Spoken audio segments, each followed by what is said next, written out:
ഇവിടെ പറയാനായിട്ട് എപ്പോഴാണോ പ്രതിപക്ഷ നേതാവ് ഇവിടെ സംസാരിക്കുമ്പോൾ, അതും ഒരു ബഡ്ജറ്റ് ചർച്ചയിൽ ആദരണീയ ധനകാര്യമന്ത്രിയുടെ ഇവിടെ വരേണ്ടത് അതാണ് ഇവിടെയുള്ള കാര്യം.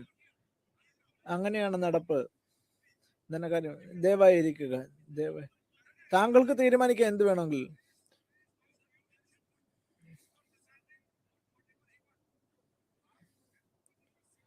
വേണുഗോപാൽജി, അങ്ങ് മുതിർന്നൊരു അംഗമാണ്. താങ്കൾക്ക് എങ്ങനെയാണ് ചെയറിനോട് ഇങ്ങനെ പറയാൻ സാധിക്കുക? ഇതൊരു കൂട്ടുത്തരവാദിത്വമല്ലേ? നമ്മൾ എല്ലാ അംഗങ്ങളും, നമ്മളെല്ലാവരും, ഇവിടെ സഹമന്ത്രിയുണ്ട്, മന്ത്രി വരുന്നതായിരിക്കും ഉടനെ. ദയവായി ഈ വിഷയത്തിൽ വിഷയം ഉണ്ടാക്കരുത്. ഇത് ചെറിയൊരു കാര്യമല്ലേ? ഞങ്ങൾക്കറിയില്ല രാഹുൽ ഗാന്ധിജി വരുമായിരുന്നത്. അദ്ദേഹം പറഞ്ഞു 12 മണിക്ക് വരുമെന്ന്. രാജ്യസഭയിൽ ഇത് ചർച്ച നടക്കുന്നുണ്ട്. ഇതൊരു വിഷയമാക്കി എടുക്കേണ്ടതില്ല. പ്രതിപക്ഷ നേതാവ് ഇവിടെ സംസാരിക്കും. നമ്മൾ അതിൽ നമുക്കറിയില്ലായിരുന്നു അദ്ദേഹം ഇപ്പോൾ വരുമെന്ന്. നമ്മൾ ഇവിടെ അദ്ദേഹത്തെ കേൾക്കുവാനായി നിൽക്കും. നന്ദി, വളരെ നന്ദി. എന്നെ സംസാരിക്കുവാൻ അനുവദിച്ചതിന് നന്ദി. ഈ ബഡ്ജറ്റിൽ നന്ദി റിജിജുജി. താങ്കളുടെ കമന്റുകൾക്ക് ഞാൻ നന്ദി പറയുന്നു. ഞാൻ അങ്ങേ അഭിനന്ദിക്കുന്നു, അനുമോദിക്കുന്നു. ചില സമയങ്ങൾക്ക് മുമ്പ് റിജിജുജി എന്നോട് ചോദിക്കുകയുണ്ടായി, ഞാൻ എങ്ങനെയാണ് ഫിറ്റ് ആയിരിക്കുന്നത്. താങ്കൾ അത് ഓർക്കുന്നുണ്ടാകും.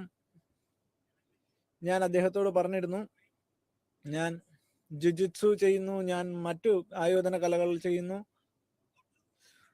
ഒരുപാട് ആളുകൾ ഇന്ത്യയിൽ, യുവജനങ്ങൾ ഇപ്പോൾ ഈ ആയോധന കലകൾ പരിശീലിക്കാറുണ്ട്.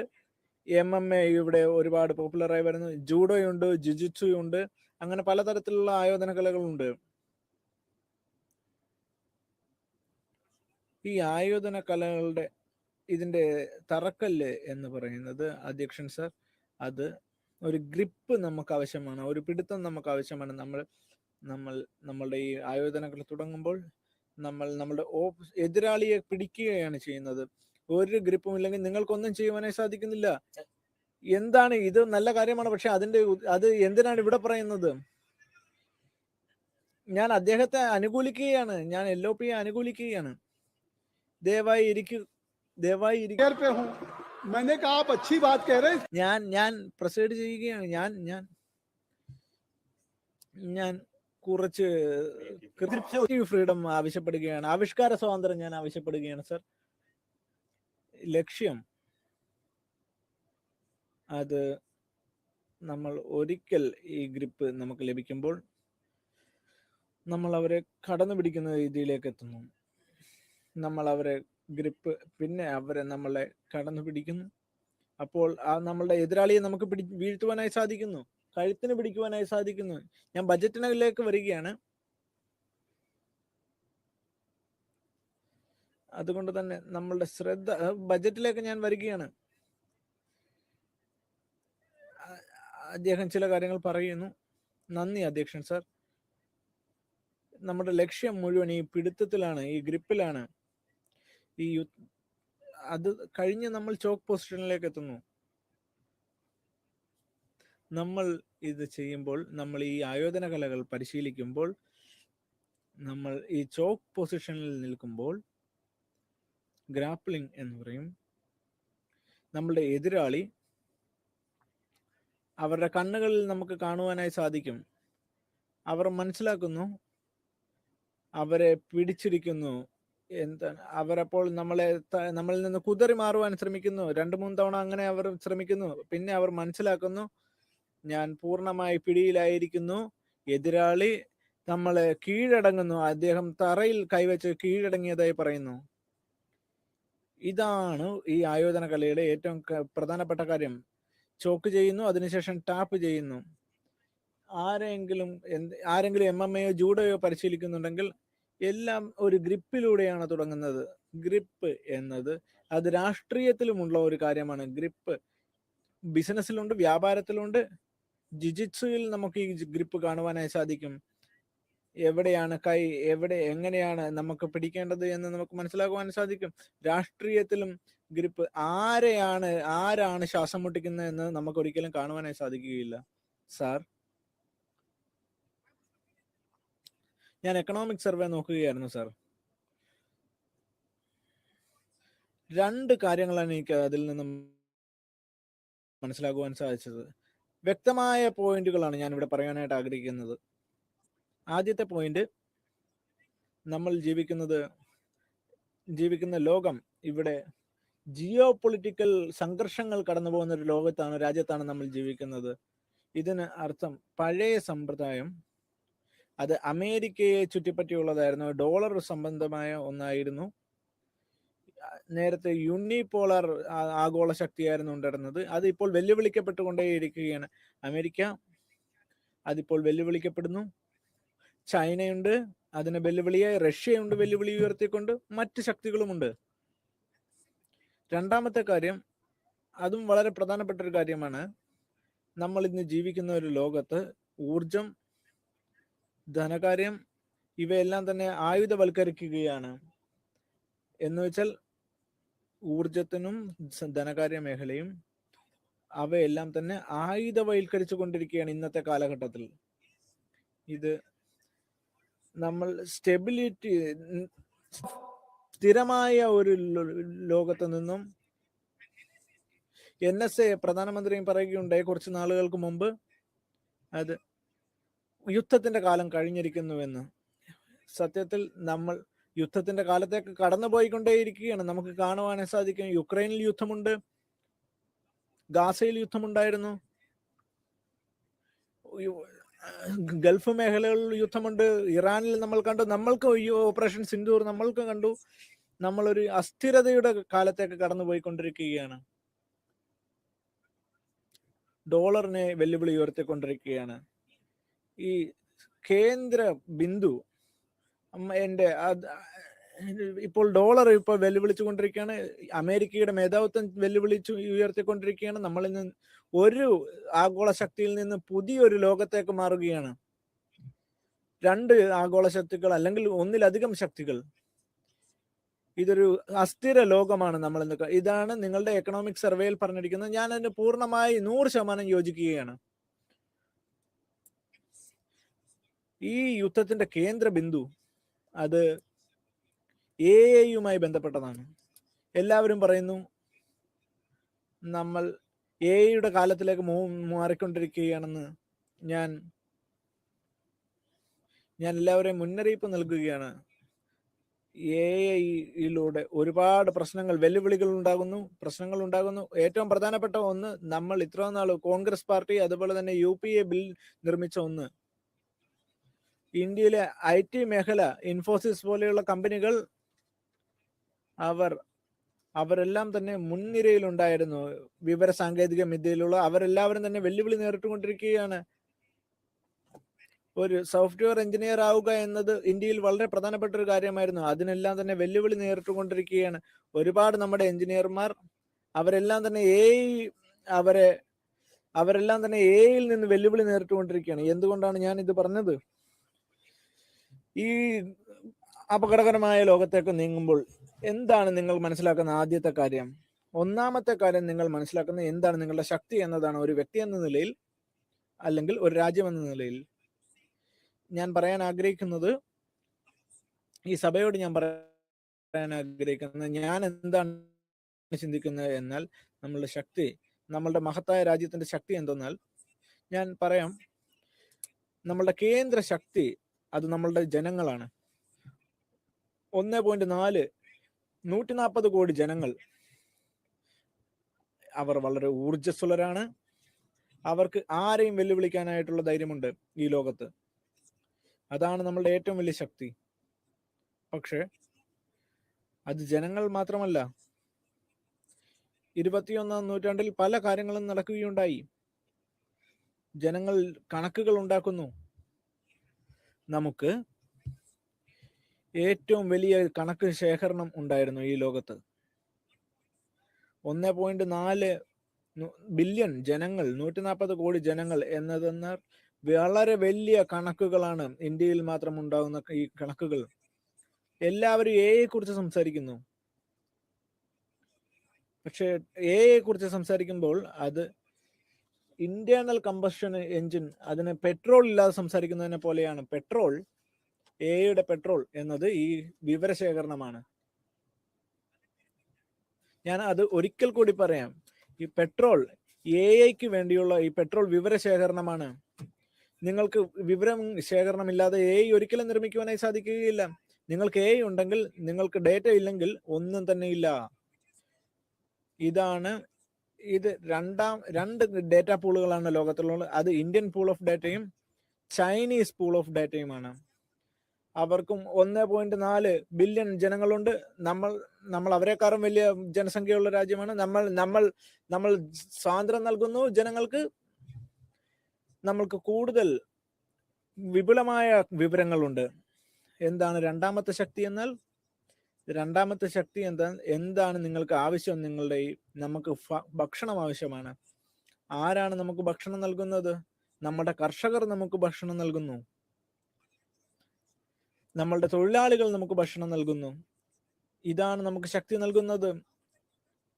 ഇതൊക്കെ തന്നെയാണ് നമുക്ക് ഈ ഇവിടെ നിന്ന് വിവരശേഖരണം നടത്തുവാൻ നമുക്ക് സാധിക്കുന്നത്. നമ്മളുടെ ഭക്ഷ്യഭദ്രതയെ കുറിച്ച് നമ്മൾ നോക്കുക. ഭക്ഷണം ഇന്ന് ധാരാളം ലഭിക്കുന്നുണ്ട്. മൂന്നാമത്തെ കാര്യം, എന്താണ് നമുക്ക് ആവശ്യം? ഒരു പുരോഗമന രാജ്യം മുന്നോട്ട് കൊണ്ടുപോകാനായി നമുക്ക് ഊർജം ആവശ്യമാണ്, നമുക്ക് പെട്രോൾ വേണം, നമുക്ക് ഇന്ധനങ്ങൾ വേണം. ഇത് 3 കാര്യങ്ങൾ അത് നമ്മൾ സംരക്ഷിക്കേണ്ടതായിട്ടുണ്ട്. ഈ കലുഷിതമായ സമയങ്ങളിൽ നമ്മളുടെ ജനങ്ങളും നമ്മളുടെ ഈ വിവരവും, നമ്മളുടെ ഭക്ഷ്യ സുരക്ഷ, നമ്മൾക്ക് ഭക്ഷണം ഉൽപ്പാദിപ്പിക്കുവാനായിട്ടുള്ള കഴിവ്, നമ്മളുടെ ഊർജ മേഖല. എന്താണ് എന്നെ ആശ്ചര്യപ്പെടുത്തുന്നത് എന്നാൽ ബഡ്ജറ്റ് ഈ കാര്യങ്ങൾ അംഗീകരിക്കുന്നു, മനസ്സിലാക്കുന്നു. നമ്മൾ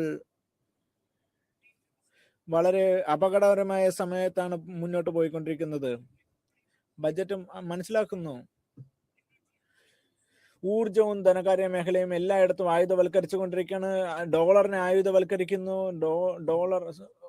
സ്വർണം, വെള്ളി വില ഉയർന്നുകൊണ്ടേയിരിക്കുന്നു. എല്ലാം ഇത് കാണുന്നു. പക്ഷെ ഒന്നും തന്നെ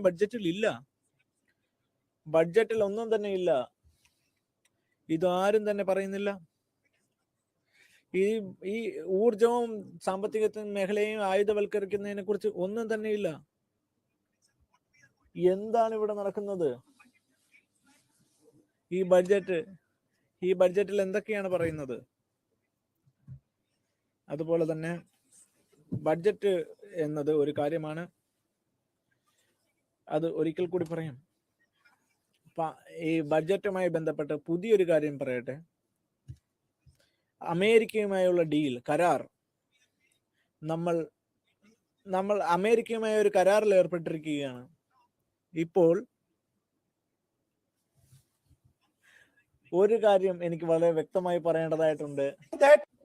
ഇത് മനസ്സിലാക്കാത്തൊരു കാര്യമാണ്.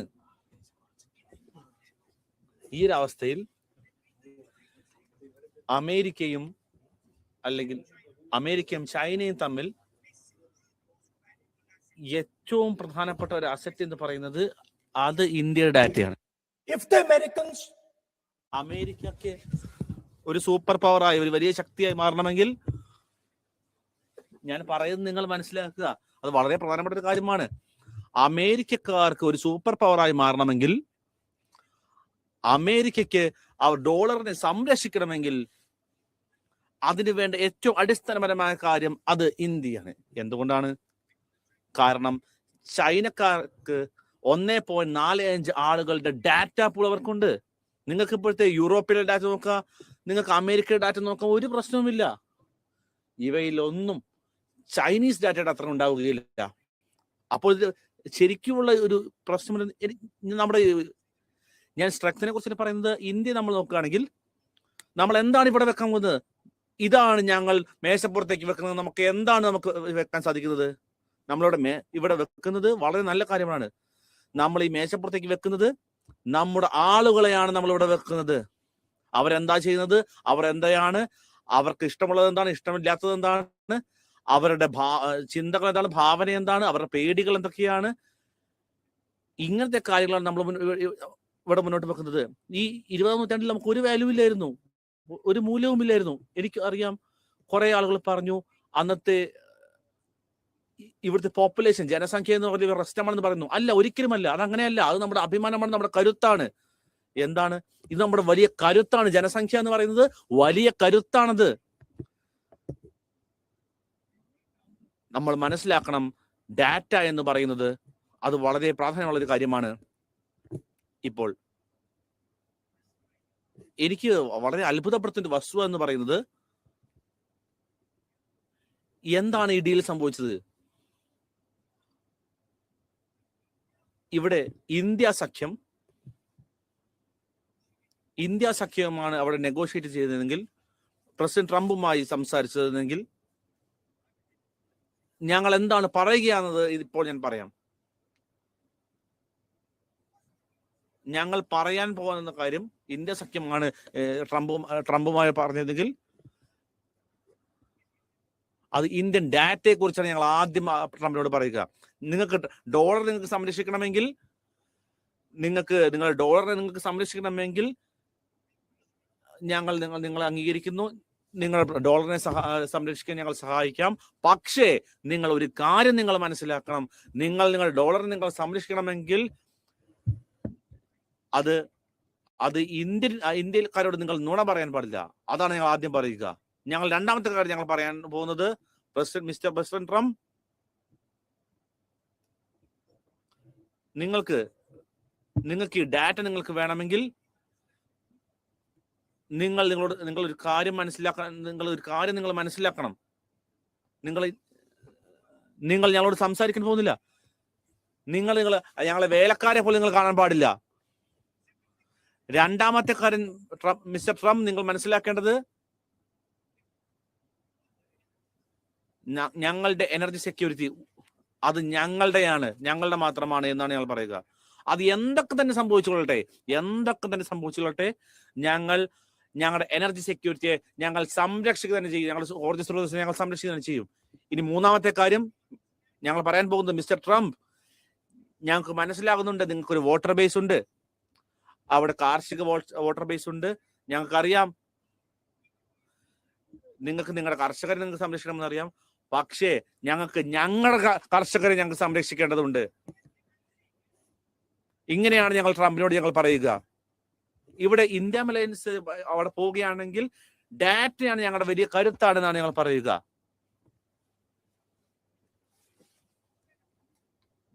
നമ്മൾ സമരായിട്ടാണ് ഇന്ത്യ സഖ്യമാണ് പോയിരുന്നെങ്കിൽ സമരായിട്ട് വേണം ഞങ്ങൾ അവിടെ പോകുന്നുണ്ടാവുക. ഞങ്ങൾ അവരുടെ വേലക്കാരെ ഒഴുക്കി ഞങ്ങൾ പോവുകയില്ല. അവസാനം പ്രസിഡന്റ് ട്രംപ് തീരുമാനിച്ചു, അവിടെ പാകിസ്ഥാൻ ആർമി ചീഫ് അദ്ദേഹത്തിനൊപ്പം പ്രഭാത ഭക്ഷണം കഴിക്കാൻ പോകുകയെന്ന് അദ്ദേഹം പറയുന്നു. അപ്പോൾ എന്താണ് അവിടെ സംഭവിച്ചത്? നിങ്ങളൊരു ട്രേഡ് ഡീൽ, നിങ്ങളൊരു വ്യാപാര കരാർ നിങ്ങൾ ഉണ്ടാക്കിയിരിക്കുന്നു. അത് ചെറുതാണെന്നാണ് നിങ്ങൾ പറയുന്നത്. ഇനി ആ ഡാറ്റയെ കുറിച്ച് പറഞ്ഞ് ഞാനൊന്ന് വായിക്കട്ടെ. അത് ഏറ്റവും മൂല്യമേറിയ ഒരു വസ്തുതയാണത്. ഇവിടെ ഇന്ത്യയെ 21ാം നൂറ്റാണ്ടിൽ മാറ്റിമറിക്കാൻ പോകുന്ന ഒരു വലിയ കാര്യം, നമ്മുടെ ഒരു ശക്തിയായി 21ാം നൂറ്റാണ്ടിലെ വലിയ ശക്തിയായി മാറ്റാൻ പോകുന്ന ഒരു കാര്യമായിട്ടാണ് ഡാറ്റയെ എന്നാണ് മോദി സർക്കാർ പറയുന്നത്. ഒന്നാമത്തെ കാര്യം, ഞങ്ങൾ ഡിജിറ്റൽ ട്രേഡിന്റെ കൺട്രോൾ ഞങ്ങൾ വേണ്ട എന്നാണ് ഞങ്ങൾ പറയുന്നു. രണ്ടാമത്തെ കാര്യം, ഇവിടെ ഡാറ്റ ലോക്കലൈസേഷൻ ഒരു തരത്തിലുള്ള ഡീലുകൾ നമുക്കില്ല. മൂന്നാമത്തെ കാര്യം, ഫ്രീ ഡാറ്റ ഫ്ലോ, അമേരിക്കയിലേക്ക് ഫ്രീ ആയി ഡാറ്റ ഫ്ലോ നടക്കുന്നു. 4, ഡിജിറ്റൽ ടാക്സ് വേണ്ട എന്ന് വെക്കുന്നു. അഞ്ചാമത്തെ കാര്യം, ഒരു തരത്തിലുള്ള സോഴ്സുകളും കാണിക്കേണ്ട ആവശ്യമില്ല. ഇവിടെ ധനമന്ത്രി ചിരിക്കുന്നു. അദ്ദേഹത്തിന് ചിരിക്കാൻ വലിയ ഇഷ്ടമാണ്. 20 വർഷമായി ഫ്രീ ടാക്സ് ഹോളിഡേസ്, ടാക്സ് ഇല്ലാത്ത 20 വർഷങ്ങൾ. ഇതാണ് നിങ്ങൾ ചെയ്തത്. ഇതാണ് നിങ്ങൾ ഡാറ്റയ്ക്ക് നിങ്ങൾ ചെയ്തത്. സഹോദരൻ, ഞങ്ങൾ അതിലേക്ക് വരാം. നിങ്ങൾ താരിഫിൽ നിങ്ങൾ എന്താണ് ചെയ്തത്? ആദ്യം തന്നെ, തുടക്കത്തിൽ തന്നെ 3% ആവറേജ്. 3% ആവറേജ്. ഇപ്പോൾ അത് 18% വർദ്ധിച്ചിരിക്കുകയാണ്. 6 മടങ്ങായിട്ട് അത് വർദ്ധിച്ചിരിക്കുകയാണ്. US ഇറക്കുമതി എന്ന് പറയുന്നത് അത് $46 ബില്യൺ. നിങ്ങൾ ബജറ്റിലേക്ക് US ഇമ്പോർട്ട് ഇപ്പോൾ 46 ബില്യൺ ഡോളറുകളായി, അതിൽ നിന്ന് 146 വർദ്ധിക്കാണ്. ഇത് വളരെ മനസ്സിലാക്കുന്ന ഒരു കാര്യമാണ്. എന്താണ് ഇത് സംഭവിക്കുന്നത്? അപ്പോൾ അവർക്ക് ഇത് ഒന്നും അവനെ കുറിച്ച് പറയുന്നില്ല. ഞങ്ങൾക്ക് അവരുടെ കമ്മിറ്റ്മെന്റ് ഉണ്ട്. ഞങ്ങൾ $100 ബില്യൺ ഉണ്ട്. ഒരു കമ്മിറ്റ്മെന്റ് നമ്മളോടില്ലേ? നമ്മൾ മണ്ടന്മാരെ പോലെ അവിടെ നിൽക്കുകയാണ്.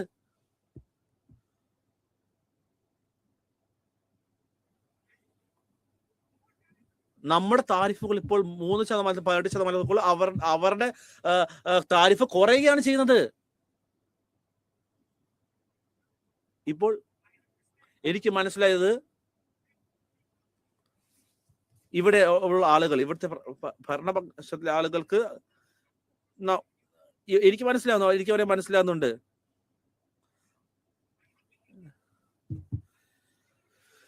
എനിക്ക് മനസ്സിലാക്കുന്നു, ഈ പ്രധാനമന്ത്രിക്ക് മനസ്സിലാക്കുന്നുണ്ട് ഇന്ത്യയുടെ ഏറ്റവും വലിയ അസറ്റ് അത് ജനങ്ങളാണ് എന്ന് മനസ്സിലാവുന്നു. അതുപോലെ ഡാറ്റയാണെന്നും പ്രധാനമന്ത്രിക്ക് മനസ്സിലാവുന്നുണ്ട്. അതൊക്കെ എനിക്ക് മനസ്സിലാവുന്നുണ്ട്. എനിക്ക് ഇതൊന്നും പ്രധാനമന്ത്രി മനസ്സിലാകില്ല എന്ന് എനിക്ക് തോന്നുന്നില്ല. മറ്റൊരു കാര്യം, ടെക്സ്റ്റൈൽസിന്റെ കാര്യം. ഞാൻ ഗുഡ്ഗാർഡ് ഫാക്ടറിയിൽ ഞാൻ പോയിട്ടുണ്ടായിരുന്നു. ഞാൻ അവിടെ എന്താണ് സംഭവിക്കുന്നത് ഞാൻ അവരോട് ചോദിച്ചു. അവർ പറഞ്ഞു, ഈ താരിഫ് കാരണം ഞങ്ങൾ ആകെ നശിച്ചു പോയിരിക്കുന്നെന്ന് അവർ പറഞ്ഞു. എന്താണ് നിങ്ങൾ ഇപ്പോൾ ചെയ്യുന്നത്? ഇനി അമേരിക്ക ഇപ്പോൾ ബംഗ്ലാദേശ് താരിഫ് 0 അവർ വെട്ടിക്കുറച്ചു. നമ്മുടെ താരിഫ് ഇപ്പോഴും 18%. നിങ്ങൾ എന്താണ് ഇവിടുത്തെ ടാക്സിൽ അടയ്ക്കുന്ന ആളുകളൊക്കെ എന്ത് പറ്റി? ഇവിടെ ടെക്സ്റ്റൈൽ ഇൻഡസ്ട്രി മൊത്തം നശിച്ചിരിക്കുന്നു. കാരണം അവരുടെ കോമ്പറ്റീറ്റർ എന്ന് പറഞ്ഞാൽ ബംഗ്ലാദേശാണ്. ബംഗ്ലാദേശിൽ ഇമ്പോർട്ട് US കോട്ടൺ ഇറക്കുമതി ചെയ്യുകയാണെങ്കിൽ അവർക്ക് 0% നികുതിയാണ്, ഡ്യൂട്ടിയാണ്. തീർന്നു. ടെക്സ്റ്റൈൽ ഇൻഡസ്ട്രിയെല്ലാം നശിച്ചിരിക്കുന്നു. ഇനി നമുക്ക് ഊർജ്ജത്തെ കുറിച്ച് സംസാരിക്കാം. എന്താണ് നമ്മുടെ ഭക്ഷണത്തിന് നമുക്ക് എന്താണ് വേണ്ടത്? നമ്മൾ എനർജി സെക്യൂരിറ്റിയെ കുറിച്ച് നമ്മൾ ഒരുപാട് കഷ്ടപ്പെട്ടു. അതെല്ലാം പോയി. ഇപ്പോൾ അമേരിക്കയാണ് നമ്മൾ എണ്ണ വാങ്ങണമെന്ന് അമേരിക്കയാണ് തീരുമാനിക്കാൻ പോകുന്നത്. നിങ്ങൾക്ക് അവരുടെ നിന്ന് ഇവിടുന്ന് ഓയിൽ വാങ്ങാൻ പാടില്ല, എണ്ണ വാങ്ങാൻ പാടില്ല എന്ന് അമേരിക്കയാണ് തീരുമാനിക്കുന്നത്. അമേരിക്കയാണ് ഇപ്പോൾ തീരുമാനിക്കുന്നത്. നമ്മുടെ പ്രധാനമന്ത്രിയല്ല തീരുമാനിക്കുന്നത്, അമേരിക്കയാണ് ഇപ്പോൾ തീരുമാനിക്കുന്നത് ഇങ്ങനത്തെ കാര്യങ്ങൾ. ഇനിയും അവര് നോക്കാണ് എന്താണ് സംഭവിക്കുന്നത്. എപ്പോഴാണ് ഇന്ത്യ എണ്ണ വാങ്ങുന്നതെന്ന് ഇപ്പോൾ അമേരിക്ക നോക്കുന്ന അവസ്ഥ വരികയാണ്. അവർ നമ്മളെ എന്നിട്ട് കുറ്റാരോപിതരാക്കും. നമ്മൾ എങ്ങാനും എണ്ണ വാങ്ങുകയാണെങ്കിൽ വീണ്ടും അവരുടെ താരിഫ് കൂട്ടുന്ന കാര്യങ്ങളാണ് അമേരിക്കയിൽ ചെയ്യാൻ പോകുന്നത്. ഇന്ത്യയുടെ ചരിത്രത്തിൽ ആദ്യമായിട്ടാണ് നമ്മുടെ കർഷകർക്ക് ഇത്രയും വലിയ പ്രശ്നം കർഷകർ നേരിടുന്ന ഇന്ത്യയുടെ ചരിത്രത്തിൽ തന്നെ ആദ്യമായിട്ടാണ്. സോയാബീൻ, ലോൽ ജവാർ തുടങ്ങിയുള്ള കാര്യങ്ങൾക്കെല്ലാം വലിയ പ്രശ്നങ്ങളാണ് നേരിടാൻ പോകുന്നത്. നിങ്ങൾക്ക് ഇവയുടെ ഇറക്കുമതിക്ക് വേണ്ടിയുള്ള വാതിൽ തുറന്നെടുത്തിരിക്കുകയാണ്. അതുവഴി ആയിരക്കണക്കിന് അമേരിക്കൻ ഫാമുകൾക്ക് വേണ്ടി നിങ്ങൾ വാതിൽ തുറന്നിടുകയാണ്. അതുവഴി നമ്മുടെ കർഷകർക്ക് വലിയ പ്രശ്നമാണ് ഉണ്ടാകാൻ പോകുന്നത്. ഇത് നാണക്കേടുണ്ടാക്കുന്ന കാര്യമാണ്. ഒരു പ്രധാനമന്ത്രി പോലും ഇങ്ങനെ ചെയ്തിട്ടില്ല. ഞാൻ വീണ്ടും പറയുന്നു, നിങ്ങൾക്ക് ശേഷം ഒരു പ്രധാനമന്ത്രി ഇങ്ങനെ ചെയ്യാൻ പോകുന്നില്ല. അപ്പോൾ നമ്മൾ ഇപ്പോൾ കാണുന്നത് ഒരു വലിയ പ്രശ്നബാധിതമായ സ്ഥലമാണിത്. നിങ്ങൾ ഇത്ര വലിയ പ്രശ്നങ്ങൾ നമ്മൾ കടന്നു പോകുമ്പോൾ നിങ്ങളെ സമ്മതിക്കുന്നു. നിങ്ങൾ തന്നെ പറയുകയാണ് ജിയോ പൊളിറ്റിക്കൽ പവേഴ്സിന്റെ പ്രശ്നങ്ങൾ മാറ്റുന്നു. നിങ്ങൾ തന്നെ പറയുന്നു എനർജി ഫൈനാൻസ് ഒപ്റ്റിമൈസേഷൻ ഒക്കെ പറയുന്നു. നിങ്ങൾ അമേരിക്കക്കാരെ നമുക്കെതിരെ തന്നെ തിരിക്കാൻ നിങ്ങൾ ആക്കിയിരിക്കുന്നു. എന്താണ് നിങ്ങൾക്ക് ഇത് വാങ്ങാൻ പാടില്ല എന്ന് എണ്ണ വാങ്ങാൻ പാടില്ല എന്ന് പറയുമ്പോൾ എന്താണ് ഉദ്ദേശിക്കുന്നത്? നിങ്ങൾ എന്താണ് ഉദ്ദേശിക്കുന്നത്? നിങ്ങളുടെ താരിഫ് കുറയുന്ന അമേരിക്ക പറയുമ്പോൾ നിങ്ങൾ എന്താണ് ഉദ്ദേശിക്കുന്നത്? നമ്മുടെ താരിഫ് കുറയുന്ന അമേരിക്ക പറയുമ്പോൾ നിങ്ങൾ എന്താണ് ഉദ്ദേശിക്കുന്നത്? അപ്പോൾ നിങ്ങൾ ഞങ്ങളോട് പറയുന്നത് ഈ ലോകത്ത് ഇവിടെ ജിയോ പൊളിറ്റിക്കൽ കോൺഫ്ലിക്റ്റുകൾ പ്രശ്നം ഉണ്ടാകുന്നു, ഇവിടെ എനർജി ഫിനാൻഷ്യൽ പ്രശ്നം ഉണ്ടാകുന്നുണ്ട് അതൊന്നും എന്ന് നിങ്ങൾ പറയുന്നു. നിങ്ങൾ നമ്മുടെ കർഷകരെ നിങ്ങൾ ദ്രോഹിക്കുകയാണോ? നിങ്ങളുടെ യുവാക്കളോട് നിങ്ങൾ ദ്രോഹമേ ചെയ്യുന്നത്? നിങ്ങൾ ഡാറ്റ നിങ്ങൾ വെറുതെ മറ്റുള്ളവർക്ക് കൊടുക്കുകയല്ലേ? നിങ്ങൾക്ക് എങ്ങനെയാണ് ഇങ്ങനത്തെ ഡീലുകൾ നിങ്ങൾക്ക് ഉണ്ടാക്കാൻ സാധിക്കുന്നത്? നിങ്ങൾക്ക് എങ്ങനെയാണ് ഈ സഭയിൽ ഇങ്ങനെ വരാൻ സാധിക്കുന്നത്? ഇങ്ങനെ ഇത്തരത്തിലുള്ള വൃത്തികേടുകൾ മ്ലേച്ഛതകൾ നിങ്ങൾക്ക് എങ്ങനെയാണ്? നിങ്ങൾക്ക് നാണമില്ലേ ഇങ്ങനെ പറയാൻ? നിങ്ങൾക്ക് ഇങ്ങനെ പറയാൻ നാണമില്ലേ?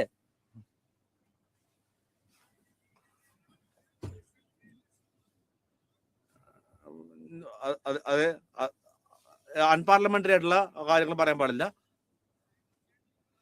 ഇദ്ദേഹം മോശമായ കാര്യങ്ങളാണ് അദ്ദേഹം പറയുന്നത്. നോൺസെൻസ് എന്ന വാക്ക് പറയുന്നു. എങ്ങനെ ഇവിടെ ബഹുമാനപ്പെട്ട ധനമന്ത്രി ഇവിടെ വൈകുന്നേരം മറുപടി പറയുമ്പോൾ ഇവിടെ ഈ ബഹുമാനപ്പെട്ട ധനമന്ത്രിയുടെ മറുപടി പ്രസംഗം ബഹുമാനപ്പെട്ട പ്രതിപക്ഷ നേതാവ് കേൾക്കണം. താങ്കൾ പറഞ്ഞ ഈ വാക്കുകൾ, ഇത് മോശമായ വാക്കുകൾ പറയാൻ പാടില്ല, മോശമായ വാക്കുകൾ പറയാൻ പാടില്ല. ഈ നോൺസെൻസ് എന്ന വാക്ക് താങ്കൾ ഉപയോഗിച്ചതു. നോൺസെൻസ് എന്ന വാക്ക് അൺപാർലമെന്ററി ആണ്. താങ്കൾ പറഞ്ഞു അത് ഓക്കെ. എന്താ നോൺസെൻസ് എനിക്ക് പറയാൻ പാടില്ല? ഓക്കെ, ആ വാക്ക് ഞാൻ പിൻവലിക്കുന്നു. ഓക്കെ, നിങ്ങൾക്ക് എന്താ ഇങ്ങനത്തെ? ഓക്കെ സാർ, ഞാൻ പറഞ്ഞോട്ടെ സാർ. സ്പീക്കർ സാർ, ഞാൻ പറയുന്നത് നിങ്ങൾ ഇന്ത്യയെ വിറ്റുതച്ചു. നിങ്ങൾക്ക് ഈ ഇന്ത്യ വിറ്റുകളൊക്കെ നിങ്ങൾക്ക് നാണമില്ലേ? നിങ്ങൾക്ക് ഇന്ത്യ വിറ്റുകളൊക്കെ നാണമില്ലേ? നിങ്ങൾ ഞങ്ങൾ അമ്മമാരെ വിറ്റ് കളിച്ചു. ഭാരത് മാതയെ നിങ്ങൾ വിറ്റ് കളിച്ചു. നിങ്ങൾക്ക് നാണമില്ലേ? പക്ഷേ സാർ, ഇതിലെ പ്രധാനപ്പെട്ട ഒരു കാര്യമെന്ന് പറഞ്ഞാൽ എനിക്കറിയാം, എനിക്ക് എല്ലാ കാര്യങ്ങളെല്ലാം അറിയാം. ഇവിടെ ഈ പ്രധാനമന്ത്രി ഇന്ത്യയെ എന്തൊക്കെയായാലും വിറ്റ് കളിക്കലോ എനിക്കറിയാം. അദ്ദേഹം അത് ചെയ്യുകയില്ല. അതെന്തുകൊണ്ടാണ്? കാരണം അവര് ഇന്ത്യയെ വിറ്റുവലിച്ച കാരണം അവരത് അദ്ദേഹത്തിന്റെ കഴുത്ത് പിടിച്ചു വെച്ചിരിക്കുകയാണ്. സാർ, ഞാൻ പറഞ്ഞത്, ആരെങ്കിലും ഒരാളെ പിടിച്ചു വെക്കുന്ന സമയത്ത് അദ്ദേഹത്തിന്റെ കണ്ണുകളിലേക്ക് നോക്കുമ്പോൾ അവരുടെ പേടി, ആ പ്രധാനമന്ത്രി കണ്ണിൽ എനിക്ക് കാണാൻ സാധിക്കുന്നുണ്ട്. ചെയർമാൻ സാർ, രണ്ട് കാര്യങ്ങളുണ്ട് സാർ. ഒന്ന് വേണ്ട എന്ന് വെച്ചത്. രണ്ടാമത്തെ കാര്യം എന്ന് പറയുന്നത് 3 ബില്യൺ ഫയലുകൾ. അതിനെ കുറിച്ചൊന്നും പറയില്ല. ഇതിൽ സമ്മതിക്കില്ല, ഇത് ഞാൻ സമ്മതിക്കില്ല. ഇല്ല, നോക്കൂ, താങ്കൾക്ക് 25 മിനിറ്റ് ഉണ്ട്.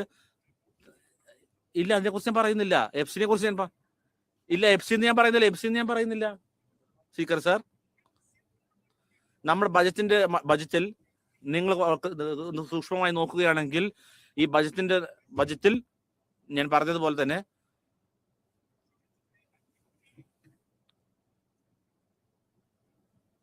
ഒരു ജിജിപ്സിൽ ഒരു ഗ്രിപ്പ് ഉണ്ട്. അത് അദാനിയുടെ. അപ്പോൾ അദാനിയെ കുറിച്ച് എനിക്ക് പറയണം. അപ്പൊ അതുകൊണ്ടാണ് അദാനിയെ കുറിച്ച് എനിക്ക് ഇവിടെ പറയാനുള്ളത്. ഇതും ഈ സഭയുടെ ഭാഗമല്ല. ബഹുമാനപ്പെട്ട പ്രതിപക്ഷ നേതാവ്, താങ്കൾക്കത് എഴുതി നൽകാം. താങ്കൾ ആരെങ്കിലും കുറിച്ച് നിങ്ങൾ പറയുകയാണെങ്കിൽ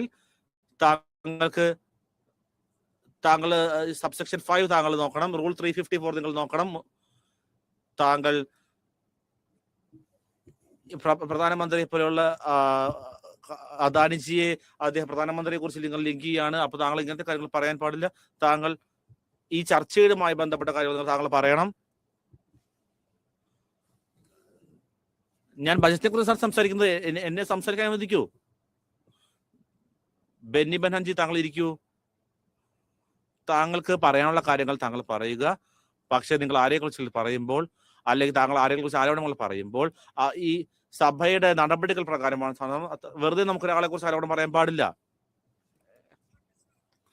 മിസ്റ്റർ അദാനി അദ്ദേഹം ഒരു സാധാരണ ഒരു ബിസിനസ്സുകാരനല്ല. മിസ്റ്റർ അദാനിയുടെ കമ്പനി അതൊരു സാധാരണ ഒരു കമ്പനി അല്ല. താങ്കൾ അതൊന്ന് മനസ്സിലാക്കണം. ഈ അമേരിക്കയിലെ കേസ് എന്ന് പറയുന്നത് അത് ഇന്ത്യയുടെ പ്രധാനമന്ത്രിയാണ് ടാർഗറ്റ് ചെയ്യുന്നത്.